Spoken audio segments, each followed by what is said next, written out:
The humid August night clung to everything like a second skin, the air so thick Elena could taste the storm coming. Thunder rumbled across New York like a warning, and at 11:16 p.m., she stood in front of the shelter's back in trance with her body shielding two 6-year-old twins, her arms spread wide, trembling but firm. Oliver and his sister Lily pressed against her legs. Behind them, the loading dock door hung open, casting a rectangle of pale light onto the cracked asphalt. 3 men in expensive suits approached from the darkness, their footsteps echoing with purpose. They had Anthony Marchetti's cruel smile. The same smile she had seen before, the one that never meant anything good.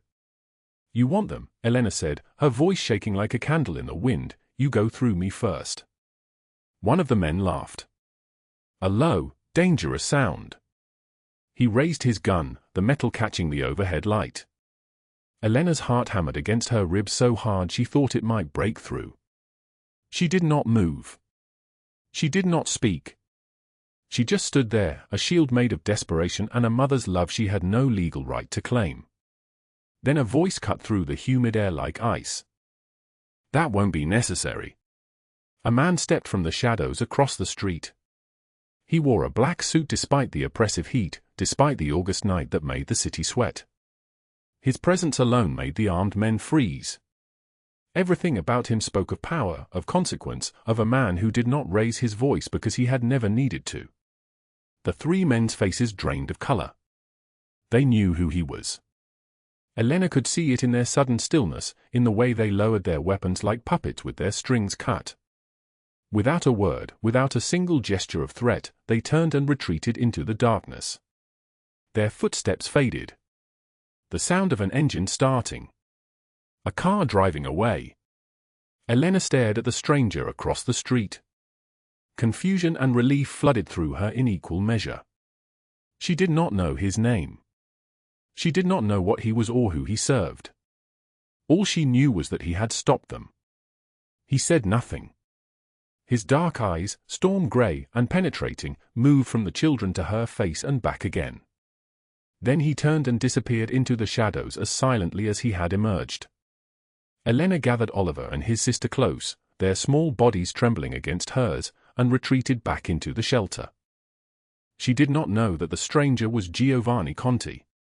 She did not know that he had been watching that shelter for 3 weeks, waiting, observing, calculating. And she could not have known that one of those children she just protected was about to change both their lives forever. Before we continue, drop a like if this story hits you. Share it with someone you love and subscribe so you don't miss what's coming tomorrow. Now let us go back to the beginning, to the moment Elena Rivera's world turned to ash. 15 hours earlier. The morning sun had not yet touched the streets of Queens when Elena's alarm screamed at 11 a.m. She did not need the sound to wake up. She had not slept. Her eyes had been open in the darkness since 2 a.m., staring at the ceiling of her studio apartment, listening to the pipes rattle, calculating. $2. She had $2 left in her pocket. 2. She reached for the crumpled eviction notice on her nightstand. 12 days. Red ink screamed across the paper like a warning written in blood. 12 days until the landlord changed the locks. 12 days until she and the children had nowhere to go. Elena pulled herself upright. Her knees ached. Her lower back screamed. 47 shifts at the dinner would not be enough. She had done the math 17 times. She needed $47,000 in 5 days to cover the surgery. Oliver's surgery. The boy's hernia had grown worse, the doctor had said. Without intervention within 5 days, complications could become permanent. Could become devastating. And she had $2. She showered in water so cold it felt like punishment. Her reflection in the cracked mirror showed a woman who looked decades older than her 27 years. Calloused hands. Dark circles under brown eyes that had forgotten how to hope. Her black hair, which her mother used to say was her most striking feature, hung limp and thin. She had not eaten yesterday. She had not eaten the day before. The food at the shelter could go to the children. By 5:15 a.m., Elena was on the subway heading downtown. The fluorescent lights hummed with a sound like dying neon. The car smelled like wet metal and stranger's desperation. She gripped the pole, her fingers remembering every shift that had brought her to this moment. 7 years of double shifts at Rosetti's diner. 7 years of men's hands on her back that she did not invite. 7 years of being invisible to everyone except those who wanted to use her. She had not always been invisible. Once, she had been a daughter. Once, she had been somebody's reason to smile. The diner was just beginning to unlock when she arrived at 6 a.m. The red neon sign flickered twice before staying lit. Rosetti's. 23 years the sign had been hanging there. Elena had worked at the diner for 7 of them. The owner, a man named Vincent who was kind in the way that people are kind when they are tired of being cruel, nodded at her as she clocked in. "You look like death," he said, not unkindly. "You need to eat something." "I'm fine," Elena said. She was not fine. She would never be fine again. The breakfast rush came at 6:45 a.m. Construction workers. Night shift nurses heading home. Elderly men who came every morning because it was cheaper than sitting alone in their apartments. Elena moved between tables like a ghost, taking orders, pouring coffee, clearing plates. A man at table 7 did not tip. At table 9, someone left 85 cents on a $20 bill. She took it. She needed it. At 9:11 a.m., her phone buzzed. A message from the shelter. Oliver had had another nightmare. The director, a woman named Sarah with kind eyes and exhausted shoulders, was asking if Elena could come by after her shift. Oliver had been asking for her. Elena's chest tightened. She typed back, "I'll be there at 2 p.m. She could not afford to miss her shift. But she also could not afford not to see him. At 1:58 p.m., she clocked out and took the subway back to Queens. The shelter sat on a corner of a street that nobody famous ever drove down. 3 stories. Faded yellow brick. Windows covered with safety bars and children's drawings. Inside, the air smelled like disinfectant and something else, something like hope mixed with despair. Sarah met her in the hallway.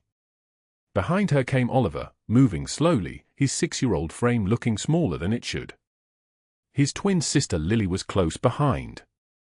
Both children had dark eyes that had seen too much. Both had been brought to the shelter 8 months ago when their mother had been arrested.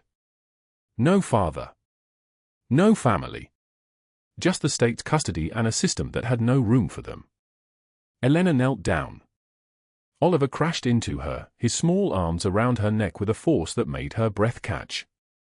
She held him, breathing in the smell of strawberry shampoo and childhood, and felt her heart break into 17 pieces at once. "I was scared," Oliver whispered against her shoulder. "In the nightmare, you didn't come back." "I will always come back," Elena said. "I will always come back for you." She did not say, "Unless I am dead." She did not say, "Unless the system takes you from me." She did not say, "Unless I fail you," which seems inevitable at this rate. Instead, she held him closer and pretended that a promise made with the last of her strength was enough. Lily tugged at Elena's sleeve. "Are you our mommy now?" the girl asked. The question, so simple and so devastating, hung in the air between them. "I want to be," Elena said softly. "But it's complicated." "Like your back hurting?" Lily asked. "When you hold us sometimes, you hurt.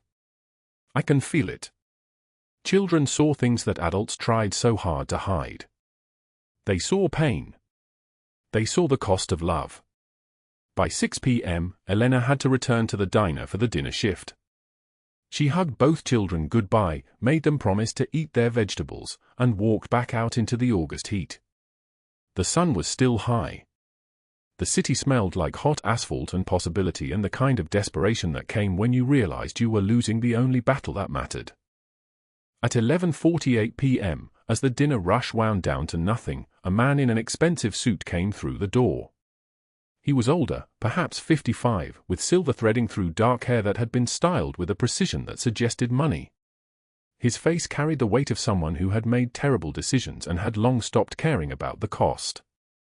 He wore a suit that probably cost more than 3 months of Elena's rent. His eyes were cruel in a way that made her blood run cold. He sat in a corner booth and ordered coffee. He did not look at Elena as she brought it. He just sat there, watching something, watching someone, his fingers tapping against the table in a rhythm that sounded like a countdown. When she returned to clear his cup at 11:45 p.m., he finally spoke. "You work with the children at the shelter on Queens Boulevard," he said. It was not a question. Elena's hand froze. The cup trembled against the saucer. "I don't know what you're talking about," she whispered. "The twins. Oliver and Lily. Pretty children. Vulnerable children." He smiled, and it was the smile of someone who understood leverage and had decided to use it. It would be a shame if something happened to them. Elena's entire body went cold. Every instinct screamed at her to run. Every maternal fiber she possessed, illegal though it was, rose up with the fury of something protecting its young. "If you touch those children," she said, her voice barely audible, "I will kill you." He laughed. The sound cut through the empty diner like a blade through silk. "The owner's name is Anthony Marchetti. My nephew. And he wants what's his. The shelter's not his, but the children are being moved by people who owe him favors. You have until midnight tomorrow to bring them to the address I'm about to give you, or they disappear anyway.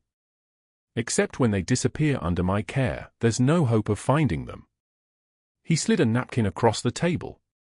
An address. A time. And with it, Elena's world split open like a seed, releasing everything that had been waiting in the dark. The man stood up. He did not pay for the coffee. And Elena stood frozen in the middle of an empty diner at 11:16 p.m., understanding for the first time that she had just stepped into the kind of darkness from which most people never emerged. 3 days before the man in the diner threatened the twins, the sky fell on Elena Rivera's world. The smoke rose in columns so thick they turned the sunrise gray. Fire trucks still sprayed water across the blackened skeleton of the apartment building on 42nd Street, steam hissing into the August heat like something dying slowly. The entire block smelled like burning plastic and wet ash, and underneath that, something else.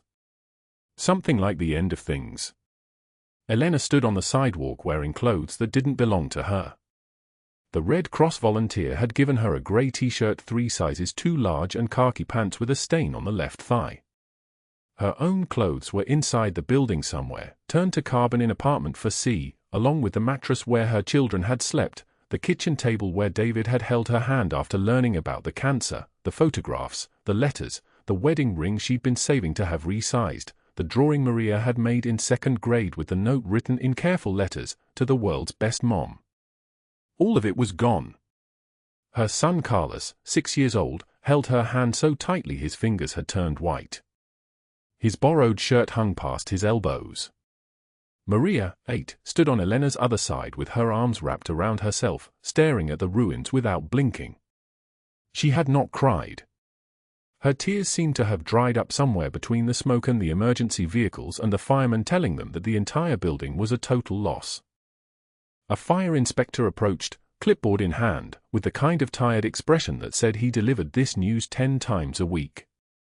His name tag read Richardson. He had kind eyes, which made what he said next even worse. "Electrical fire," he told Elena. "Started in the walls 3 hours ago. Nobody's fault. Just old wiring. I'm sorry. Everything's gone." Elena nodded. She could not speak. The smoke still burned her throat. "The good news is you've got options. The Red Cross can get you into a shelter. The Mercy Street shelter on Queens Boulevard is overcrowded, but they're taking families. Social services can help with temporary housing vouchers, but there's a waiting list." He paused, studying her face with something like pity. "You have insurance." Elena's hands were shaking. She opened her purse. The smell of smoke came with it. Inside, she found her driver's license, soaked and warped. A library card. 2 crumpled dollar bills. $2. That was everything. No insurance, she whispered. The inspector's expression shifted. He had heard those words before too. I'm sorry, he said again, and he walked away. Maria was watching her. 8 years old but with eyes that had learned too much too fast. Mommy, what do we do? Her voice sounded like it came from very far away. We survive, Elena said, because it was the only answer she knew. We find a place to sleep tonight. We find a way forward. We survive. She did not tell her daughter that her hands were shaking so badly she could barely hold them still. She did not tell her that the $2 in her purse meant they couldn't buy water, couldn't buy medicine, couldn't buy anything at all. She did not tell her that her husband had died 8 months ago, leaving behind medical bills that had crushed them into the ground like ants beneath a boot heel. She did not tell her any of this. Instead, Elena knelt down and pulled both children against her chest, and she stood there while the smoke curled around them and the last pieces of her old life fell from the sky like ash. By afternoon, they were at the Mercy Street shelter. The building was supposed to be a hotel once, maybe 30 years ago, before money left the neighborhood. Now it was 8 stories of peeling paint and windows that didn't close completely and the overwhelming smell of too many people living too closely together. Children's voices echoed from every direction. A woman was crying somewhere on the 2nd floor.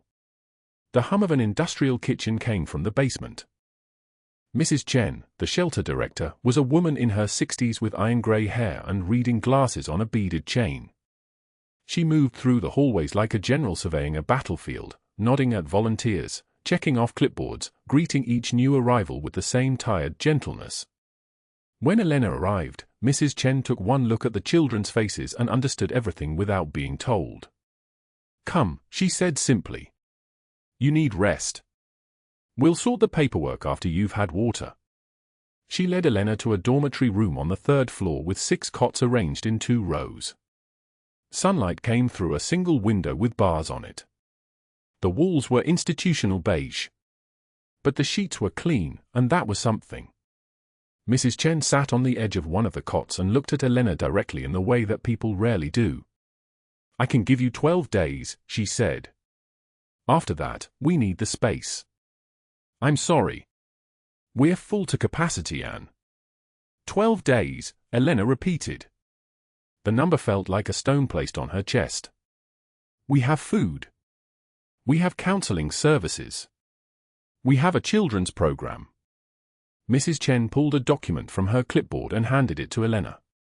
An eviction notice. Her name at the top. The date stamped in red ink, 12 days from now. I know it's not ideal. But it's safe. And right now, safe is what you need. Elena took the notice. Her hands were still shaking.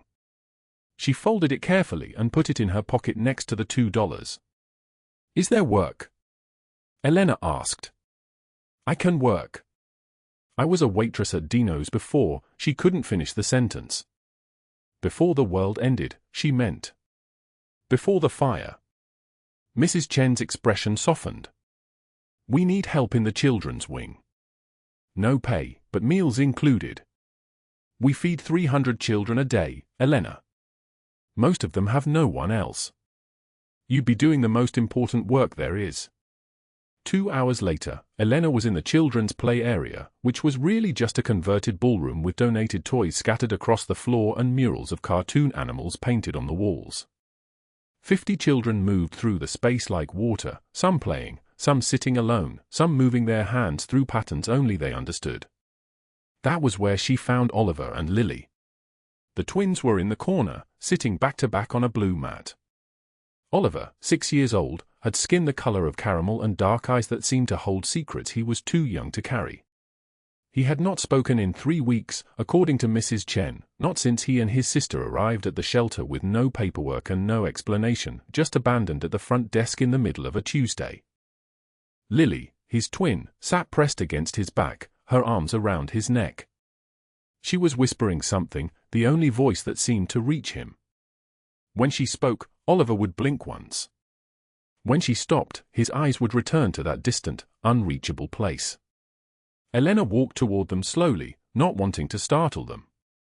She sat down on the floor a few feet away. "Hi," she said quietly. "I'm Elena. Are you playing something?" Oliver did not look at her. Lily whispered something into her brother's ear. Oliver blinked. "He doesn't talk," Lily said to Elena, not looking at her either. "But I talk for him. I tell him what's happening, so he's not scared." Elena's throat tightened. She was 8 years old. Maybe 9. And she was already learning how to protect someone she loved. "That's very kind," Elena said.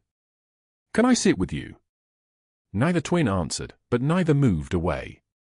So Elena sat on their mat, not too close, just close enough to be part of their world. And they sat there together, 3 people who had lost everything, watching the other children play. That night, Elena lay on her cot in the dormitory. The foster agency children slept in rows around her. Maria and Carlos on either side of her. And across the room, on a cot pushed against the wall, the twins lay curled together like a single animal trying to protect itself. Thunder rumbled outside. The rain began, tapping against the barred window like something trying to get in. Elena turned her face toward the wall and listened to her children breathe. She thought about the $2 in her pocket, the eviction notice in her jacket, the $47,000 in medical bills waiting like a predator in the darkness. The phone message from a man named Victor Reese, his voice filled with the casual cruelty of someone who knew that desperation was its own kind of violence. 5 days, he had said. Pay in 5 days or we take legal action. 5 days from when? She had lost count of the days. Had lost count of everything. But as she lay there in the dark, listening to thunder approach like a drum growing louder and louder, Elena felt something shift in her chest. A small, stubborn thing. Not hope exactly. But something close to it. Oliver and Lily would not be left alone. Not if she could help it. Not if there was any breath left in her body. She did not know then that her promise to those twins would cost her everything. She did not know that a man in a dark suit was already watching her, already choosing her for reasons she could never have imagined. She did not know that her life was about to collide with a world of violence and power and impossible choices. She only knew that she would protect them.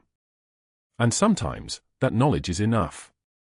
The humid August night clung to everything, thick and suffocating, as Elena Rivera moved between tables at Castellano's restaurant with the careful efficiency of someone who had learned to make herself invisible.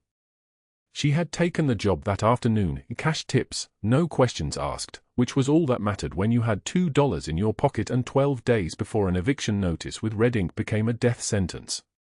The restaurant exhaled wealth. Candlelight pooled on white tablecloths. Soft jazz drifted from speakers hidden in the corners. Every fork gleamed. Every glass was crystal. Elena wore a borrowed uniform 2 sizes too large, the seams pulling at her shoulders, her shoes held together with electrical tape and prayer. Mr. Castellano had pulled her aside before the dinner service began. His eyes were careful, the way eyes became when they were looking at someone whose desperation had already been calculated and filed away. "Table 7, he said. "The private booth in the back. You don't disturb them unless they call.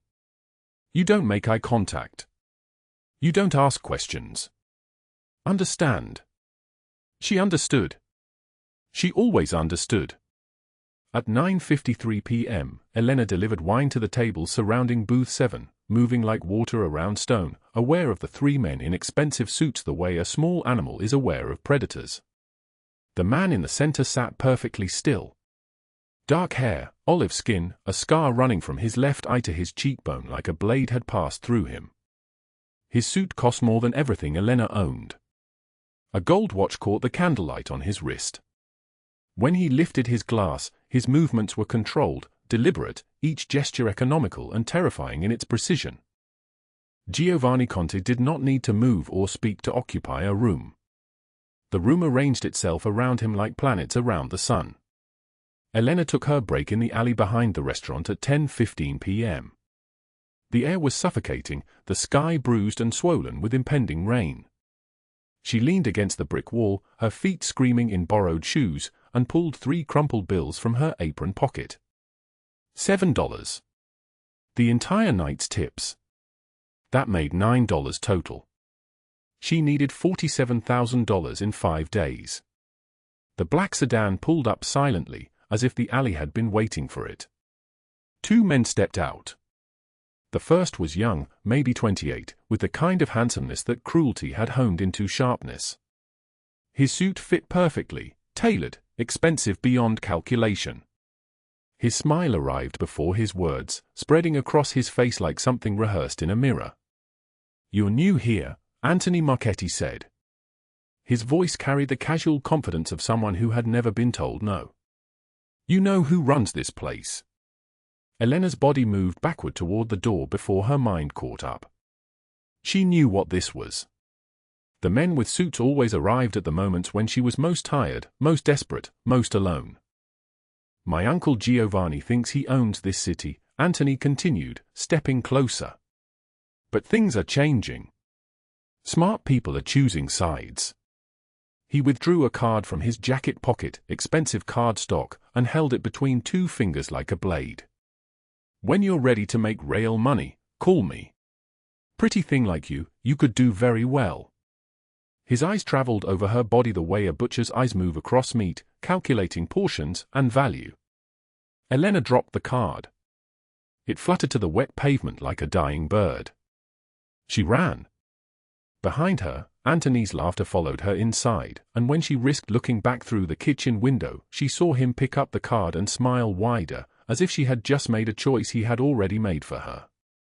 3 hours later, at an exclusive club in Tribeca where the cocktails cost more than Elena made in a night, Anthony Marchetti sat beside Sophie Langford in a private booth surrounded by mirrors and the gentle clink of expensive glasses. Sophie was 35, polished to a lethal shine, her designer dress the color of spilled wine, her fingernails lacquered in a shade that matched the cruelty in her eyes. "You're certain she works at his restaurant?" Sophie asked, her voice smooth as silk laid over broken glass. "Certain," Anthony confirmed. "And she's living at the shelter now. Desperate. Broken. Perfect." Sophie's smile widened, and she leaned so close that her perfume, something floral and suffocating, invaded the space between them. "Giovanni Conti destroyed my father's business empire. Left him bankrupt. Broken. I watched him drink himself into a grave because that man decided we were no longer convenient." Her voice dropped lower. "Now I'll return the favor by destroying everything he touches. Everything he loves." Anthony raised his glass. Sophie raised hers. The glasses met with a sound like teeth clicking. "To leverage," Sophie whispered. They drank, and outside the windows, the city glittered beneath them, unaware that its future had just been decided by 2 people who had learned long ago that cruelty was simply business with better lighting. Elena returned to Mercy Street shelter at midnight, exhausted, $47 in crumpled bills pressed against her ribs like a wound that would never close. The police cars were the first thing she saw. Red and blue lights painting the brick walls, painting her face, painting everything in the colors of disaster. Mrs. Chen stood on the steps, her white hair escaping from its pins, her hands trembling as she argued with a uniformed officer. Elena's vision tunneled. The world became a pinpoint. "Where are they?" Elena's voice did not sound like her own voice. It sounded like breaking glass, like something destroying itself from the inside out. Mrs. Chen turned, and in that moment, Elena saw the answer before words could ruin it. 2 men came asking about the twins. An hour ago. Oliver ran.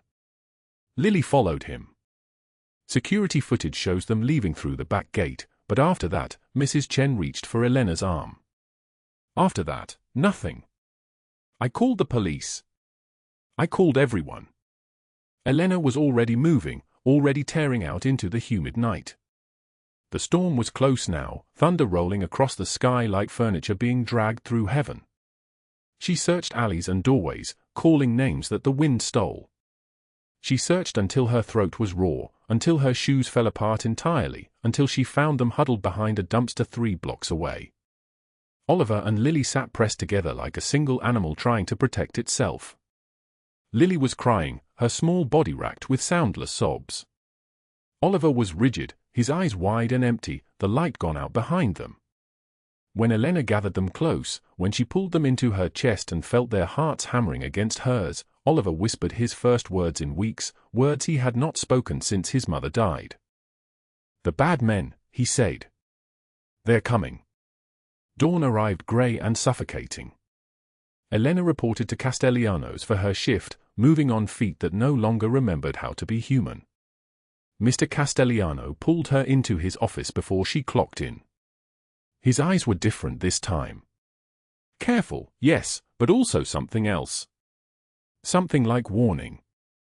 "Table 7 requested you specifically," he said. "They know your name. I don't know how, I don't know why, but they know." Elena's stomach turned to water. Giovanni Conti sat alone in the private booth when she entered, morning light streaming through the window like illumination in a church.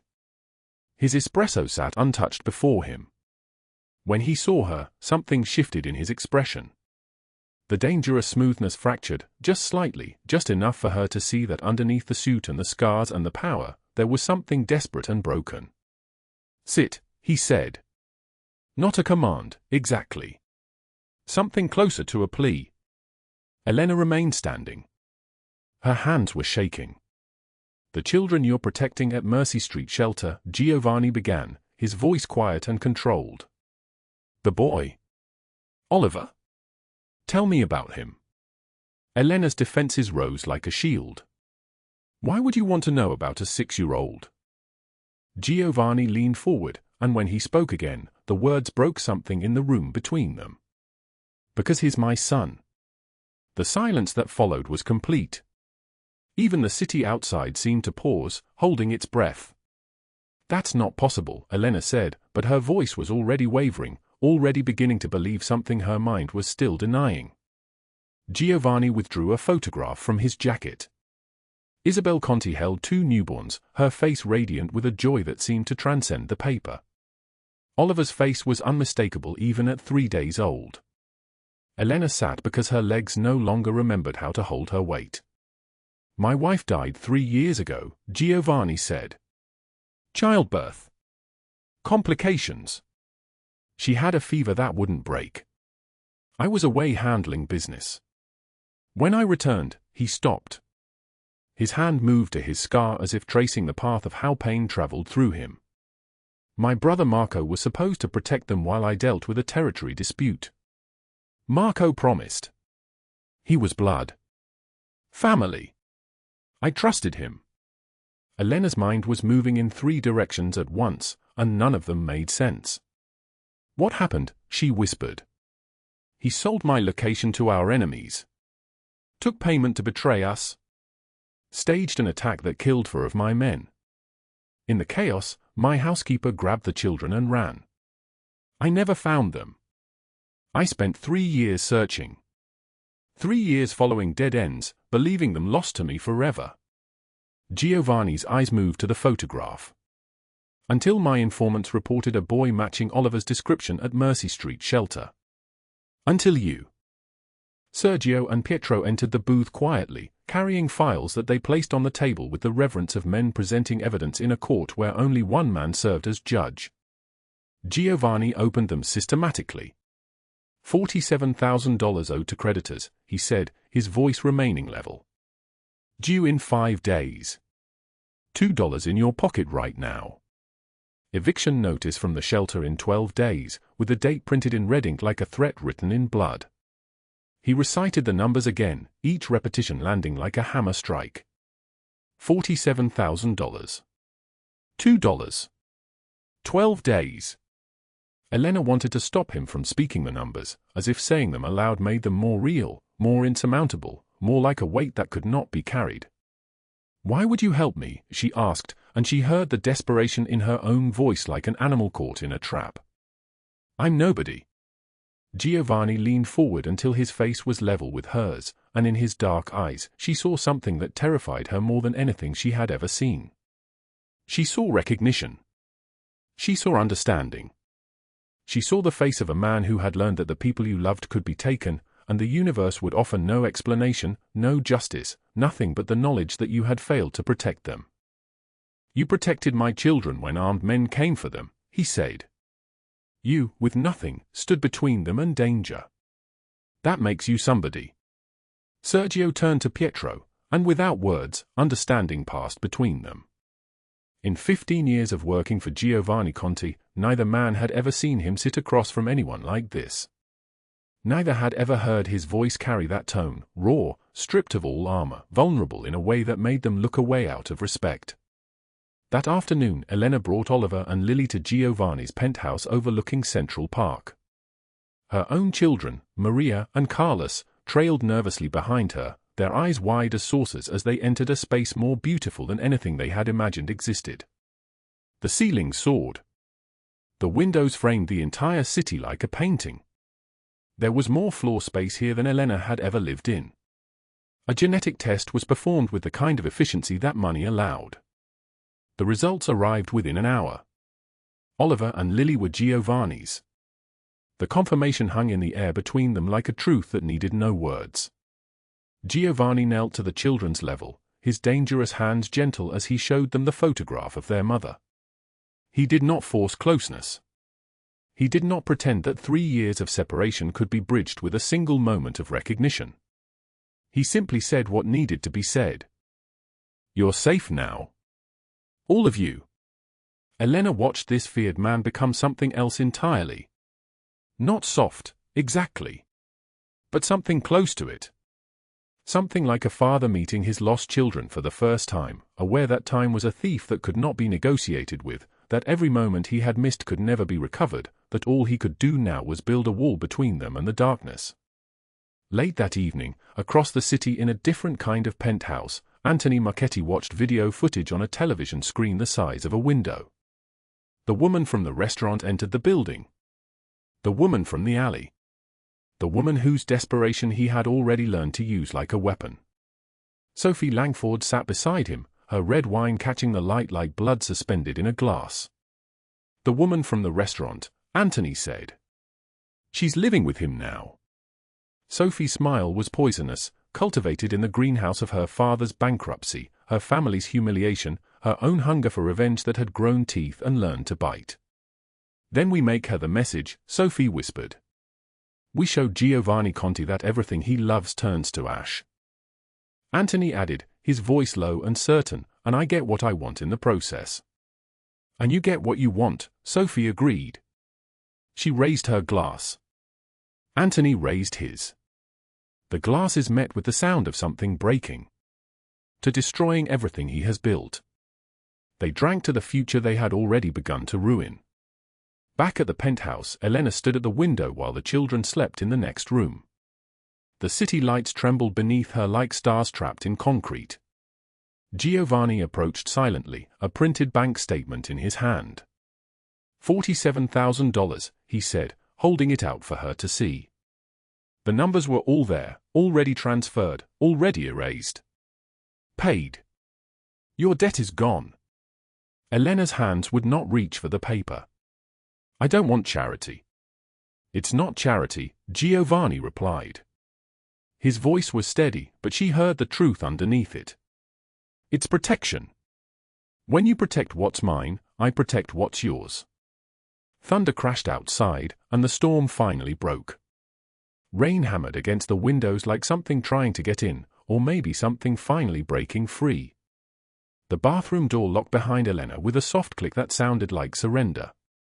The marble counter stretched before her, cold and immaculate, and there on its surface sat the $2 bill she had kept since the beginning, the last remnant of her old life, a paper prayer that had never been answered.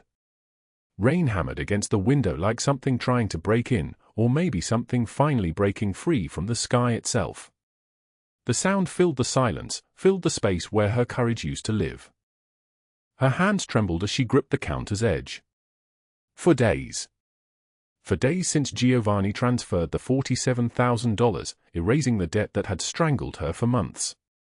For days of believing that maybe, finally, the storm was passing. Now it was coming back, darker and hungrier than before. The threats echoed in her mind like footsteps she could not escape. Anthony's voice, rough and certain, 1 hour to bring them to the warehouse. Come alone. Or we start with your daughter. She saw Maria's face again, the fear in her eyes, the way the little girl had pressed against her legs on that rain-soaked street. The eviction notice sat in a drawer downstairs, red ink screaming across the page. 12 days. It felt like a timer counting down to something worse than homelessness. It felt like a countdown to losing everything again. Elena looked at her reflection in the mirror. A woman with dark circles carved beneath her eyes like crescents of exhaustion. A widow wearing a borrowed bathrobe in a penthouse that would never be hers. A mother who had already buried one man and was about to watch another walk into fire because of her. A child's drawing taped to the mirror stopped her breathing. Oliver had drawn it yesterday, stick figures holding hands, bright crayon colors on white paper. The word safe written in uncertain letters across the top. His uncertain, hopeful, desperate letters. She could not call Giovanni. If she did, he would go to war. 12 men in black, an empire mobilized, blood spilled in her name. And her children would see it. They would remember it. They would grow up knowing that their mother was the reason the city burned. But if she did not tell him, Anthony would take the children anyway.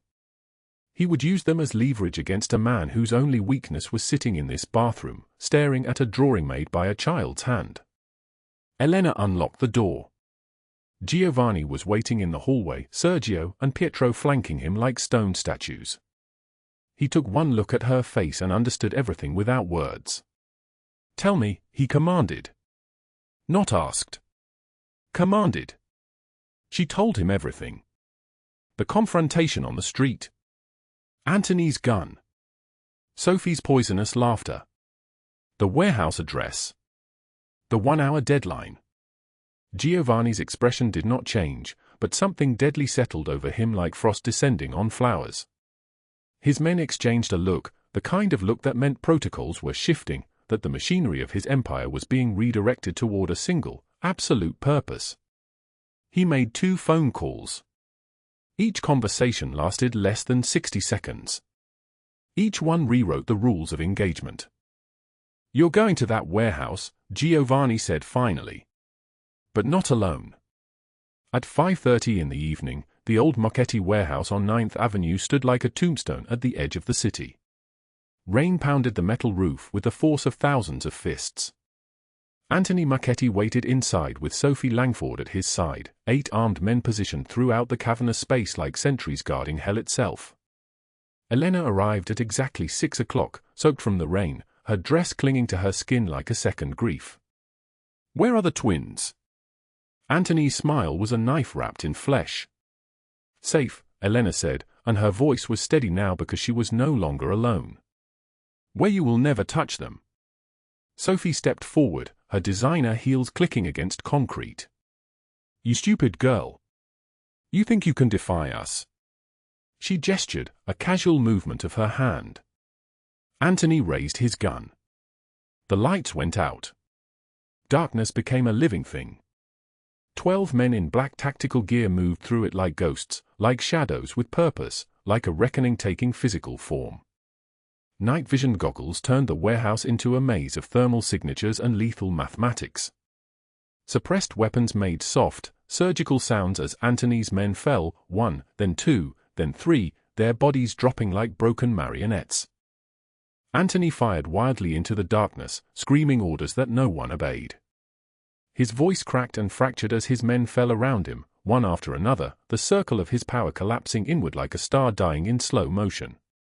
When the emergency lights flickered back to life, Giovanni Conti stood in the center of the warehouse surrounded by his elite, surrounded by the machinery of perfect violence brought to absolute stillness.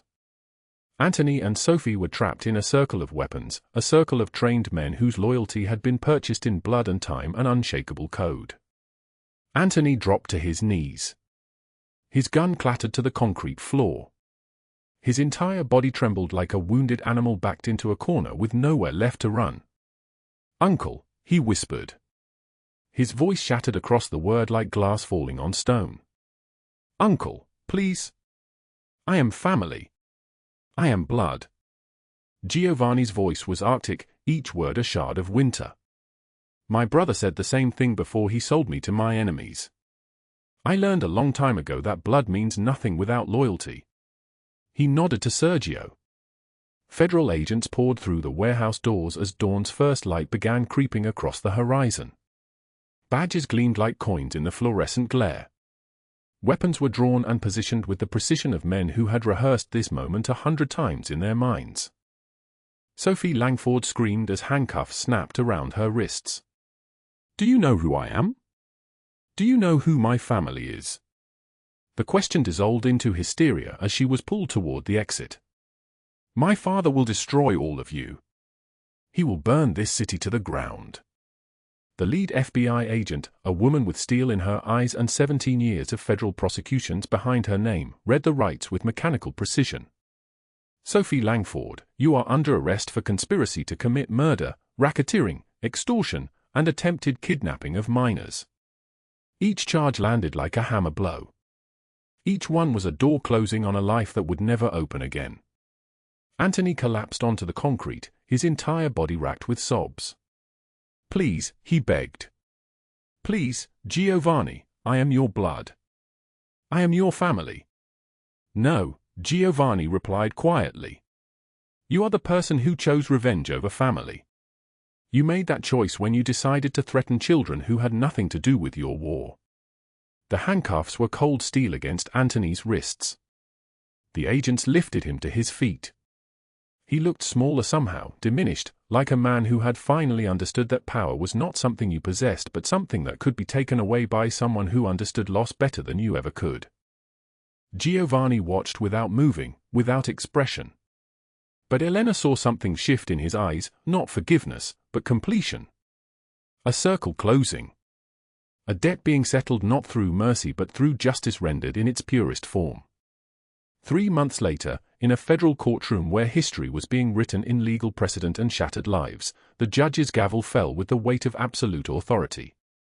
Sophie Langford received 40 years in federal prison for conspiracy to commit murder and racketeering. Her designer suit could not protect her. Her family connections had dissolved like sugar in water. She was led out screaming, her voice echoing down the courthouse steps while news cameras captured every degraded moment. By the end of the day, her face was on every news channel in the state. By the end of the week, she was forgotten, replaced by the next scandal, the next fall from grace.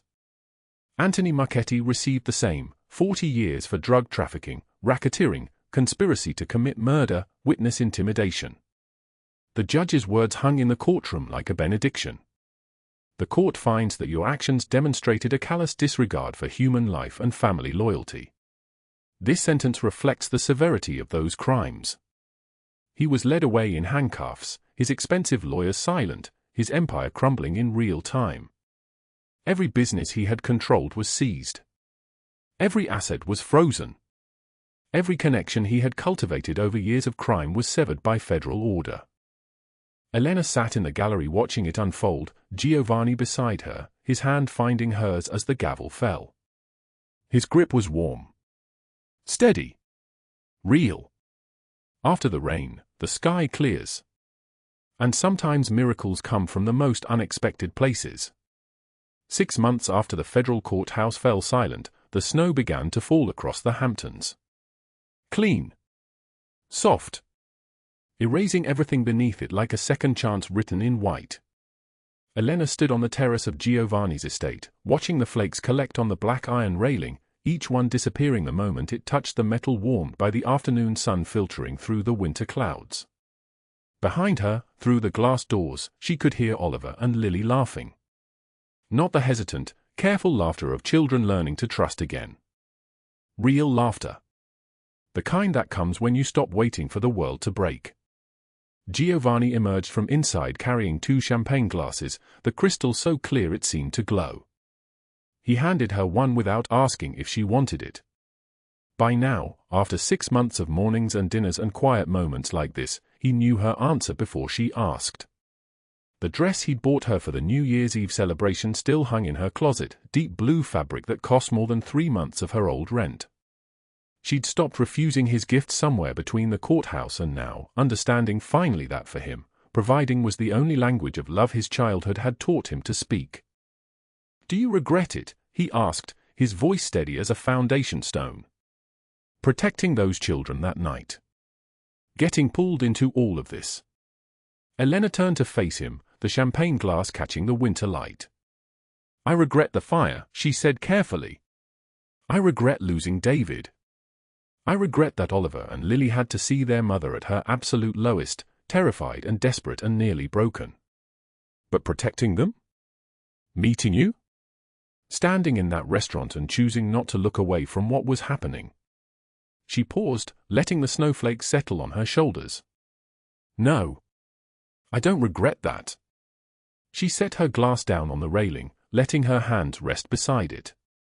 "Do you regret letting me in? Trusting me with your children? Believing that I could be something more than the desperate woman who approached your table with nothing but a child's hand and a prayer?" Giovanni was quiet for a long moment. The snow fell around them like the whole world was holding its breath. When he finally spoke, his words came slow, measured, weighted with the lessons his brother's betrayal had carved into his bones. "I regret hesitating," he said. "I regret the years I spent building walls so high that even my own children could only reach my hands, never my heart. You showed me something I thought was dead in this chest. You showed me that strength isn't isolation. It's knowing exactly who to protect and who to stand beside when the darkness comes." His eyes found hers. "You made me understand that family isn't just blood. It's choice. And I choose you. Every single morning, I choose you." The moment deepened between them like roots growing into soil. Elena reached for his hand, and when their fingers intertwined, she felt the gold wedding band she'd placed there 3 weeks ago in a courthouse in Lower Manhattan, just the two of them and a judge who understood that some ceremonies don't need witnesses. An hour later, Elena sat in a library with its walls of leather-bound books and its fireplace that had never held anything but decorative logs until she arrived and insisted on real fire. Her laptop glowed on the mahogany desk beside handwritten notes in careful print. Social work courses. Online education through the City University system. Financial aid forms filled out in her own handwriting because she refused to let Giovanni pay for this particular dream. This one was hers to build. Sergio and Pietro entered with fresh coffee, moving through the room with the efficiency of men who had served for decades. They set the cups down without being asked, stepping back into the shadows the way they'd been trained to do. But Sergio caught Pietro's eye as they retreated, and something wordless passed between them. "She changed him," Pietro whispered once they were in the hallway outside, the door closing soft behind them. Sergio shook his head slowly. "They changed each other. That's the difference.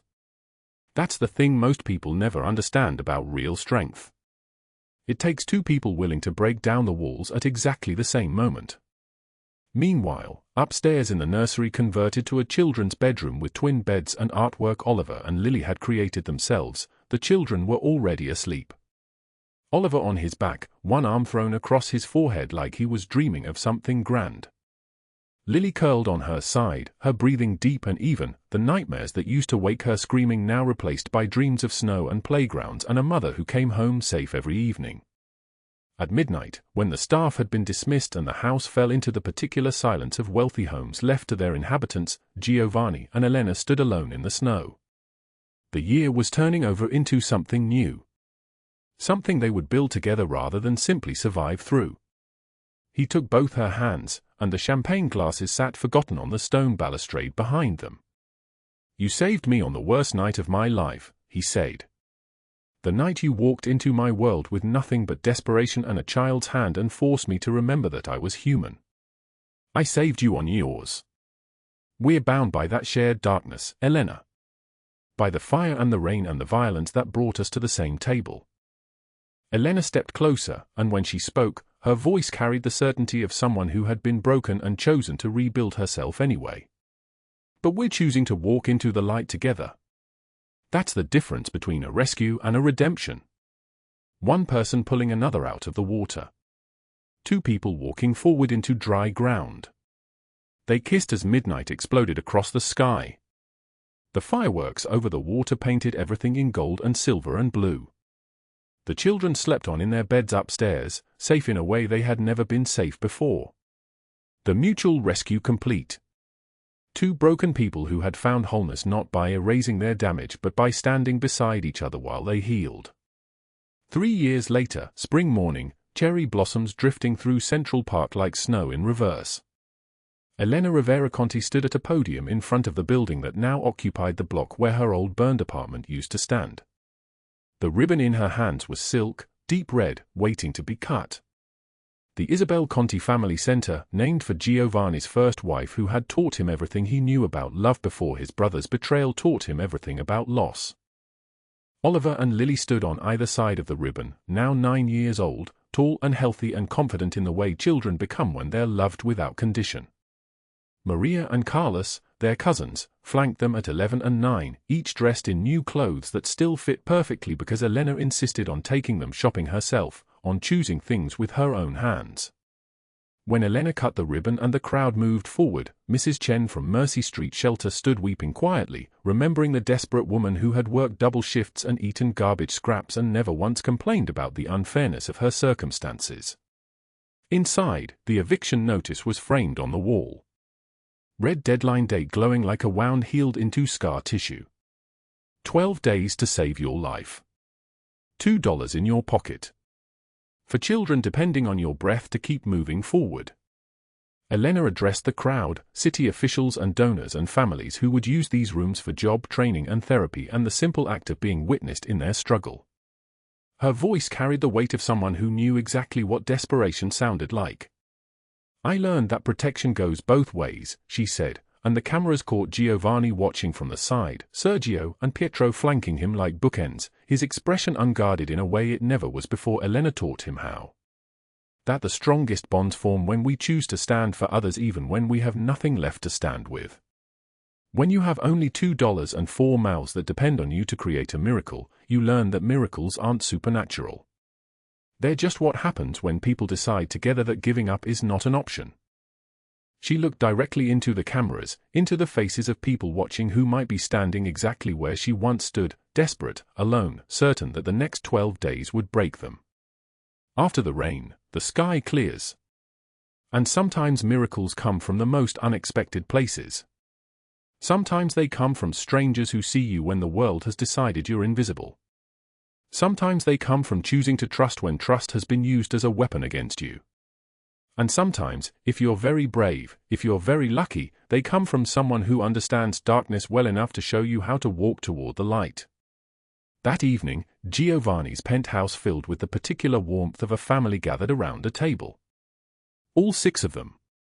Sergio and Pietro, who had become uncles to the children in everything except name. The children passing dishes and laughing and arguing about dessert. Elena reaching for Giovanni's hand beneath the table, both of them understanding that this moment, this ordinary, beautiful, completely unremarkable moment, was worth every difficult choice that came before it. The camera pulled back to show the skyline of New York stretched out beyond the windows.